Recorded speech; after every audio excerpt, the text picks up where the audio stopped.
படத்தை பார்த்து அழுகுறதுன்னு உங்க வேலை, உண்மையை பார்த்து அழுகுறதா உங்க வேலை கிடையாது. அந்த படமும் உங்க மகன் தான் எடுப்பாரு. அந்த படத்தை பார்த்துட்டு சொன்னீங்க எனக்கு 3 நாளா தூக்கம் வரலன்னு ஜெயிம்பீடு படம் பார்த்துட்டு. அன்றைக்கு சிபிஐ என்கொயரி தவறுன்னு சொல்லும் போது ஏன் இங்க எஸ்ஐடியை போடல? அப்ப இன்னொரு நாடகம் நிகழ்த்தினீங்க.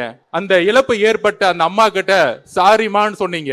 உங்கள் தேர்தல் நாடகம் அங்கதான் வெளிப்பட்டுச்சு. மாண்புமிகு முதல்வர்களே, ஜெய் பீம் படம் பார்த்து நீங்க சொன்னீங்க படத்தை பார்த்து அழுகுறதுன்னு உங்க வேலை, உண்மையை பார்த்து அழுகுறதா உங்க வேலை கிடையாது.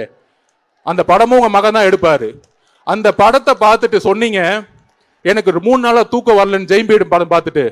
மாண்புமிகு முதலமைச்சர் அவர்களே, கோகுல் ஸ்ரீ 17 வயசுல லாக்அப் டெத்ல ஒருத்தர் இறந்தார் அடிச்சு. அந்த அம்மா இங்க நின்றுட்டு இருக்காங்க.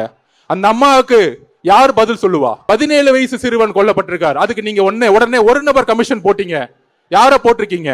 31 உண்மைகள் வெளியே வர வேண்டும். அந்த 31 தாயோட கண்ணீர்கள் வெளியே வர வேண்டும். எங்களுக்கு உண்மைகள் வர வேண்டும். அரசியல், எலெக்ஷன், தேர்தல் இதெல்லாம் அப்புறம் வச்சுக்குவோம்.